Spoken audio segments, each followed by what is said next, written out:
જય Hind. Only for study ચેનલમાં તમારા દરેક મિત્રોનું હાર્દિક સ્વાગત છે. તો મિત્રો, આજે આપણે વિડીયોમાં જોઈએ આજનું કરંટ અફેર્સ, એટલે કે તારીખ 23 March 2024 current affairs in Gujarati.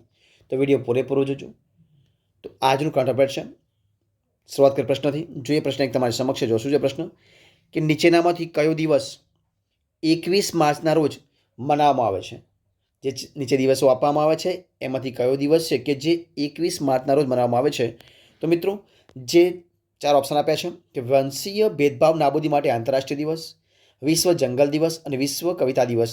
તો મિત્રો, જે આપેલા તમામ દિવસ છે એ આપેલા તમામ દિવસ એ 21 માર્ચના રોજ મનાવવામાં આવે છે. એટલે કે જવાબ આવશે ઓપ્શન ડી. શું જવાબ આવશે? ઓપ્શન ડી એ જવાબ આવશે. એટલે કે 21 માર્ચના રોજ વંશીય ભેદભાવ નાબૂદી માટે આંતરરાષ્ટ્રીય દિવસ, વિશ્વ જંગલ દિવસ અને વિશ્વ કવિતા દિવસ, આ ત્રણ દિવસ 21 માર્ચના રોજ મનાવવામાં આવે છે. જવાબ આવશે આપેલ તમામ. ઓપ્શન ડી જવાબ. જોઈએ પ્રશ્ન આગળ બીજો જોશું છે પ્રશ્ન છે કે સ્વદેશી રોકેટ બનાવનાર ભારતની બીજા ક્રમની એટલે કે બીજા નંબરની પ્રાઇવેટ કંપની કઈ બની છે? તો કઈ બની છે મિત્રો? પ્રથમ કંપની બની હતી કઈ? સ્કાય રૂટ હતી. જે પ્રથમ કંપની છે કઈ છે? સ્કાય રૂટ છે. તો બીજા નંબરની કઈ બની છે? તો બીજા નંબર બની છે અગ્નિકુલ કોસ્મોસ. કઈ છે? અગ્નિકુલ કોસ્મોસ બની ગઈ છે. તો જવાબ આવશે option B, Agnikul Cosmos. Option B જવાબ, અગ્નિકુલ કોસ્મોસ. પ્રશ્ન આપણે આગળ જોઈએ. જો કયો છે પ્રશ્ન કે વિક્રમ સારાભાઈ અંતરિક્ષ કેન્દ્ર VSSC દ્વારા લોન્ચ કરવામાં આવેલ સખી એપનો સંબંધ નીચેનામાંથી કોની સાથે છે? તો જવાબ આવશે ઓપ્શન બી, ભારતીય ખેડૂત સાથે. જવાબ આવશે ઓપ્શન બી, ભારતીય ખેડૂત સાથેનો સંબંધ છે. જવાબ આવશે ઓપ્શન બી જવાબ. જોઈએ પ્રશ્ન આગળ આપણે કે તાજેતરમાં સરકાર અને રાજનીતિ પર રિપોર્ટિંગની શ્રેણીમાં રામનાથ ગોયંકા પુરસ્કાર 2024 કોને આપવામાં આવે છે? જો એના ચાર ઓપ્શન છે એમાંથી મિત્રો આપવામાં આવે છે રીતિકા ચોપડાને. જવાબ આવશે ઓપ્શન બી, રીતિકા ચોપડા. ઓપ્શન બી જવાબ.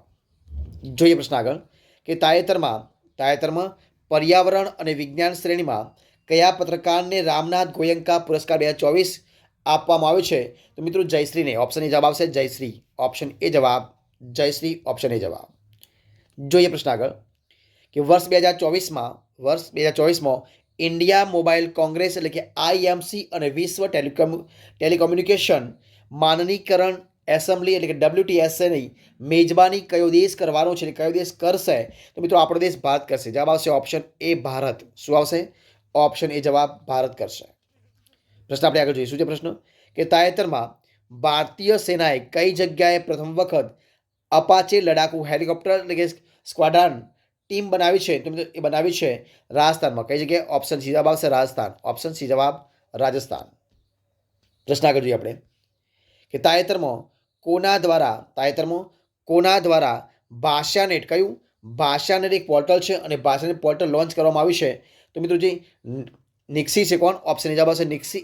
નિક્સી દ્વારા એ તાજેતરમાં ભાષાનેટ પોર્ટલ લોન્ચ કરવામાં આવ્યું છે. જવાબ આવશે ઓપ્શન એ, નિક્સી. પ્રશ્ન આગળ તો કયો છે પ્રશ્ન કે માર્ચ 2024માં કઈ કંપનીને મિનિરત્ન કંપનીનો દરજ્જો, કોનો? મિનિરત્ન કંપનીનો દરજ્જો આપવામાં આવ્યો છે? તો ગ્રેડ ઇન્ડિયા. કઈ આવશે? Grade India. ઓપ્શન ડી જવાબ આવશે, ગ્રેડ ઇન્ડિયા. ઓપ્શન ડી જવાબ. પ્રશ્ન આગળ તાજેતરમાં ગુજરાતના ગૃહ સચિવનો ચાર્જ કોને આપવામાં આવ્યો છે? તો મિત્રો કોને આપવામાં આવ્યો છે? AK રાકેશને. ઓપ્શન એ જવાબ આવશે AK રાકેશ. ઓપ્શન એ જવાબ, AK રાકેશ. તો મિત્રો આજનો કરંટનો વિડીયો આપણે અહીંયા પૂરો કરીએ છીએ. જો આ તમને વિડીયો ગમે હોય તો લાઇક, કોમેન્ટ અને વિડીયો શેર. છેલ્લે ચેનલને સબસ્ક્રાઇબ ન કરીએ તો ઓનલી ફોર સ્ટડીને સબસ્ક્રાઇબ કરવા માટે વિનંતી છે. ફરી મળીશું નવા વિડીયો સાથે, નવા ટોપિક સાથે. બની રહો. જય હિન્દ, જય ભારત.